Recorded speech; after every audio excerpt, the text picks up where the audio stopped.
नमस्कार. नमस्कार. मी भाऊ तोरसेकर. तुम्ही बघत आहात प्रतिपक्ष. मित्रांनो, जसे आम्ही भाजपचे पाठीराखे आणि भाजपचं समर्थन करणारे काही युट्यूबर्स आहोत, तसंच युट्यूबवर किंवा मीडियामध्ये काँग्रेस आणि सेक्युलर पक्षांचं समर्थन करणारे काही युट्यूबर्स आणि पत्रकार आहेत, अगदी उजळ माथ्याने ते भाजपचे विरोधक आहेत. त्यांच्या भाषेमध्ये एक गंमत नेहमी ऐकायला मिळते.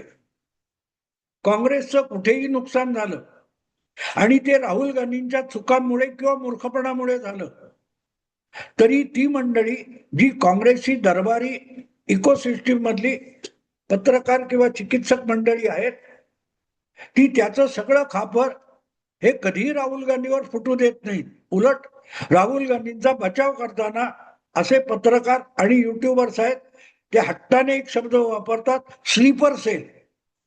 स्लीपर सेल याचा अर्थ असा असतो की जी मंडळी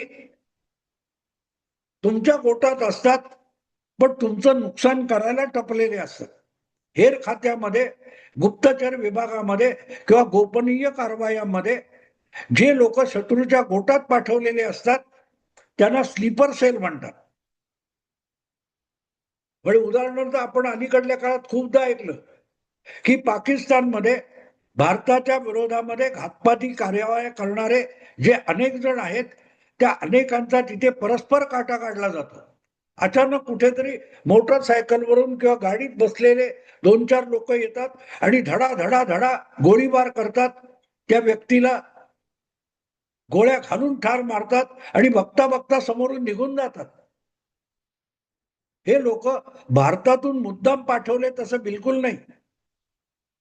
ते पाठवलेले असतील नसतील, पण ते पाकिस्तानातच पाकिस्तानी नागरिक म्हणून राहत असतात आणि ह्या सगळ्या उत्सपती करत असतात. अशा कारवाया करणाऱ्या लोकांना स्लीपर सेल म्हणतात.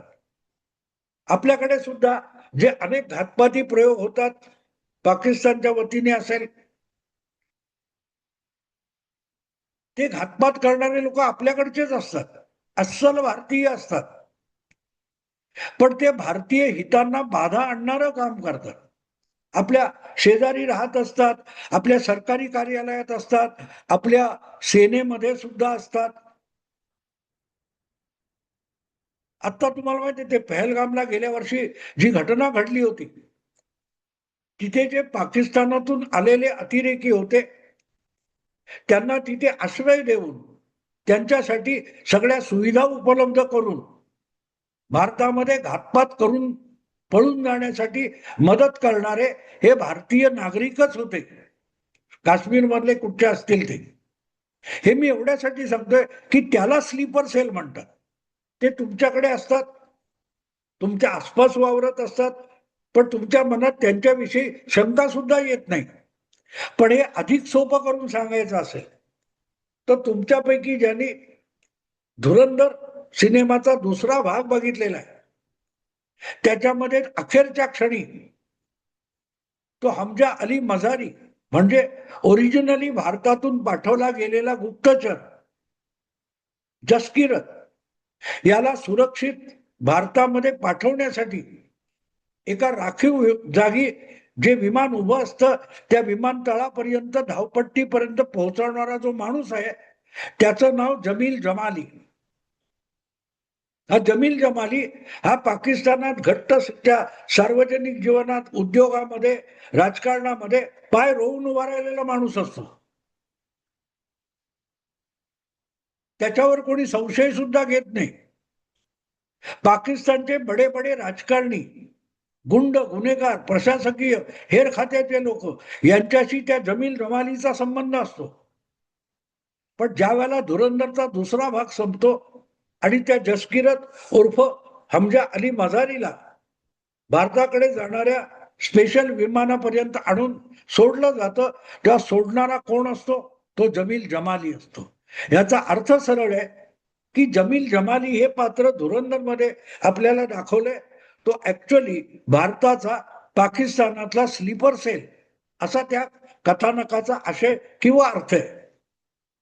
तेव्हा असे स्लीपर सेल जेव्हा तुमच्या गोटात उजळ माथ्याने वावरत असतात, तेव्हा तुमचं नुकसान करायला, तुम्हाला हानी पोहोचवण्यासाठी बाहेरून कोणी हल्लेखोर वगैरे पाठवण्याची तितकीशी गरज नसते.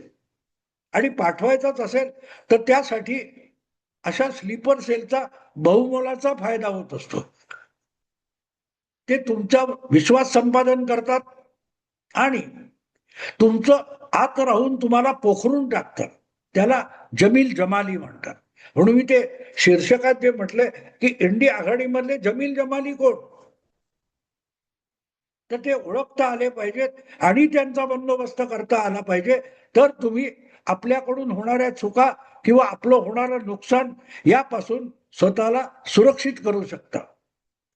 आता आपण इंडिया आघाडीतले जमील जमाली कोण त्याच्याकडे वळूया. म्हणजे आत राहून तुमच्या गोटात राहून तुमचाच घातपात करणारे असे कोण आहेत त्याच्याकडे बघा. आता जी एवढ्या मोठ्या प्रमाणावर फाटाफूट चालू आहे, उद्धव ठाकरेंपासून ममता दीदीपर्यंत, ज्यांनी गेल्या 2-4 वर्षामध्ये आपल्या पक्षाची जी फाटाफूट होते, मोडतोड होते, त्यातून आपला कायदेशीर बचाव मांडण्यासाठी कोणाला पुढे केले जरा बघा. कायदे तज्ञ, कायदे पंडित कपिल सिब्बल आणि अभिषेक मनु सिंघवी ही दोन नावं सध्या सुप्रीम कोर्टात गेलेल्या कुठल्याही प्रकरणामध्ये सतत गाजत असतात.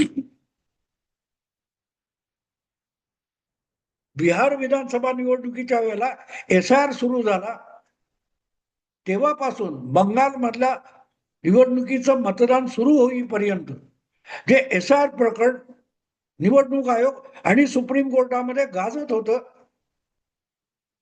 त्यामध्ये सर्वात मोठे वकील कोण होते ममता दीदीच्या बाजूने? कपिल सिब्बल आणि अभिषेक मनु सिंघवी. उद्धव ठाकरे यांच्या पक्षामध्ये जी फूट पडली आणि अख्खा पक्षाच्या पक्ष एकनाथ शिंदे पळवून घेऊन गेले, तेव्हा उद्धव ठाकरे यांच्या वतीने निवडणूक आयोग असो किंवा सुप्रीम कोर्ट असो, तिथल्या प्रत्येक बाबतीत उद्धव ठाकरेंची वकिली करणारे कोण होते? कपिल सिब्बल आणि अभिषेक मनु सिंघवी. आणि मग तुम्ही गेल्या 5-7 वर्षातलं अभिषेक मनु सिंघवी आणि कपिल सिब्बल यांच्या लढवलेल्या केसेस बारकाईने बघा.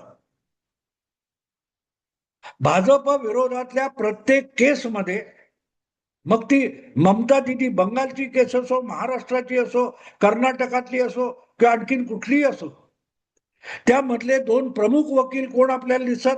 अभिषेक मनु सिंघवी आणि कपिल सिब्बल. पण सरकार विरुद्ध, निवडणूक आयोगाच्या विरुद्ध, महाराष्ट्र सरकार विरुद्ध किंवा महाराष्ट्र विधानसभेचे सभापती राहुल नार्वेकर यांच्या विरुद्ध उभे राहिलेले वकील कोण आहेत? ममता दीदीच्या बाजूने उभे राहिलेले वकील कोण आहेत?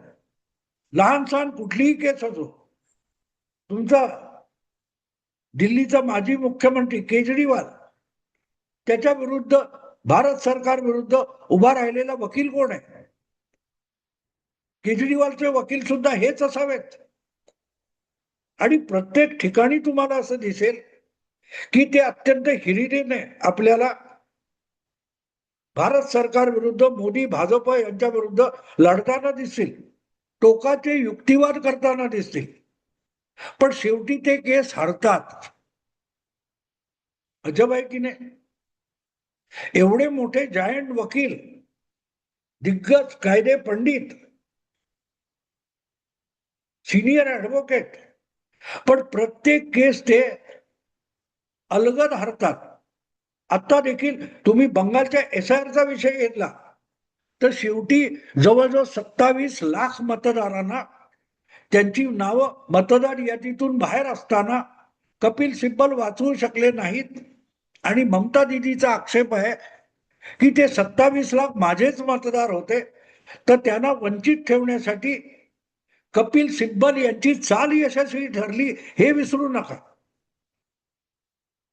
कपिल सिब्बल यांनी एक असा युक्तिवाद केला की तो सुप्रीम कोर्टाने स्वीकारला आणि सगळा SIRचा मामला बारगळत गेला. ममता दीदीने त्या SIR साठी बंगालचे सरकारी कर्मचारी अधिकारी देण्याचं साफ नाकारलं.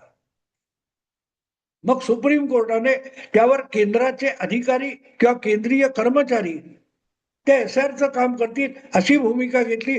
त्यालाही ममता दीदीने अडवणूक केली. अशा वेळेला तिथले स्थानिक प्रांताधिकारी कामाला लावायचे अशी भूमिका सुप्रीम कोर्टाने घेतली होती. तर त्याला सुद्धा कपिल सिब्बलनी आक्षेप घेतला आणि बंगाल बाहेरचे न्यायिक अधिकारी आणा, बंगाल बाहेरचे सरकारी कर्मचारी नको, अधिकारी नको, आणले तर ओरिसा बिहार तिकडचे न्यायाधिकारी आणले तर चालतील अशी भूमिका कपिल सिब्बलनी मांडली आणि सुप्रीम कोर्टाने ते स्वीकारली आणि त्यातच बंगालचा SIR बारगळत गेला. ज्या 27 लाख लोकांना अपात्र म्हणून मतदानापासून वंचित ठेवण्यात आलं नाही, पण त्यांची नावं अखेरपर्यंत छाननी होऊन मतदार यादीत सहभागी झाली नाहीत म्हणून त्यांना मतदान करता आलं नाही. ते पाप सगळं कपिल सिब्बल यांचं आहे. कारण सरकारी अधिकारी आणि हातावेगळं फटाफट कागदपत्र करत जातो, पण न्यायाधिकारी आहे तो प्रत्येक कागदपत्र त्याचा पुरावा इतकी बारकाईने चिकित्सापूर्वक पाहणी करतो की त्याला निर्णय घ्यायला वेळ लागतो. जे काम सरकारी अधिकारी 5 मिनिटात उरकू शकतो त्याला न्यायिक अधिकारी 4-4, 5-5 तास लावतात. आणि त्यामुळे बंगालच्या SIR विरुद्ध ममता दीदीने छेडलेली लढाई बारगळत गेली.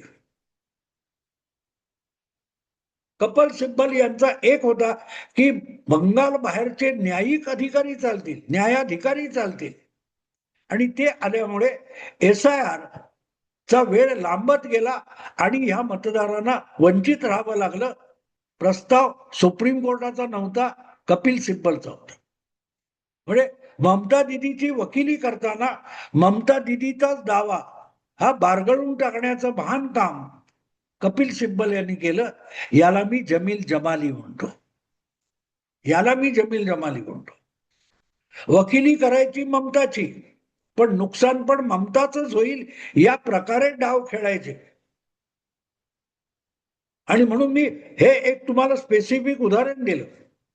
पण उद्धव ठाकरेंपासून ममता दीदीपर्यंत सगळ्यांसाठी केसेस लढवताना कपिल सिब्बल, अभिषेक मनू सिंघवी किंवा तत्सम जे वकील आहेत त्यांनी जेवढं आपल्या पक्षकाराचं नुकसान केलंय ते लक्षात घेण्यासारखी गोष्ट आहे.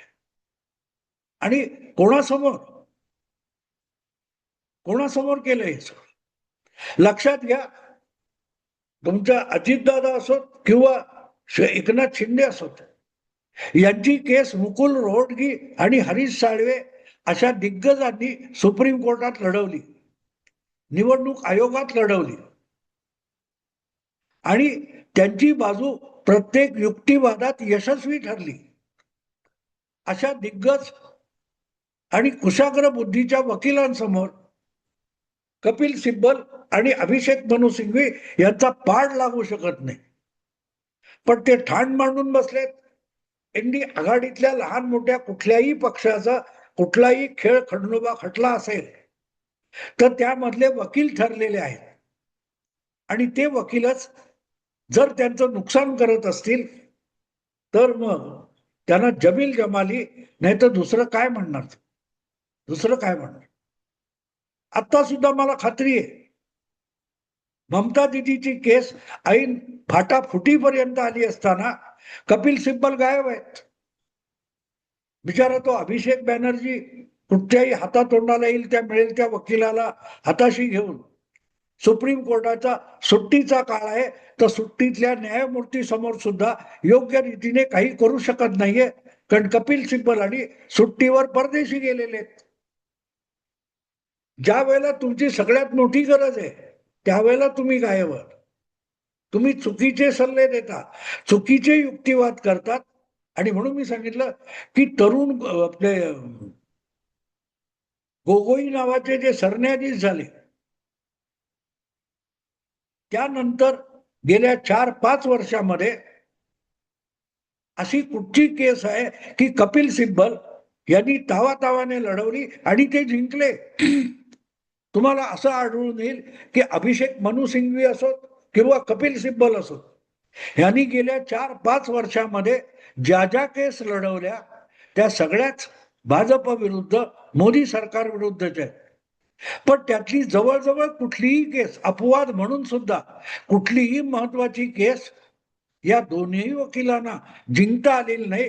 पण त्यांच्यावर विसंबून राहिलेल्या प्रत्येक पक्षकाराचं फक्त नुकसान झालेलं आहे. अर्थात ते वकिली फुकट करत नाहीत, त्याची प्रचंड लाखो लाखो रुपयांची फी घेतात. आणि तरी आपल्याच अशिलाचं जर ते नुकसान करत असतील तर त्यांना जमील जमाली नाही तर दुसरं काय म्हणायचं. ते त्यांच्यातलेच आहेत, इंडी आघाडीमधलेच आहेत. राहुल गांधींच्या नेतृत्वाखाली जी इंडी आघाडी तयार झालेली आहे आणि पुढच्या लोकसभा निवडणुकीत भाजपला पराभूत करून राहुल गांधींना पंतप्रधान करण्याची जी लढाई छेडली गेलेली आहे, त्याच गोटामध्ये हे दोनही दिग्गज बसलेले आहेत. सुप्रीम कोर्टातले दिग्गज वकील सिंघवी आणि सिब्बल हे त्याच गोटात बसलेले आहेत.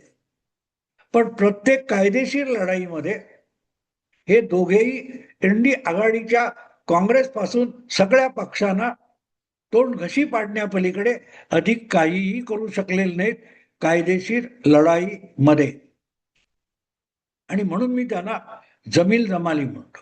तुम्ही विचार करा, मी थांबतो. आवडलं लाईक करा, शेअर करा आणि प्रतिपक्षाला सबस्क्राईब करा. नमस्कार.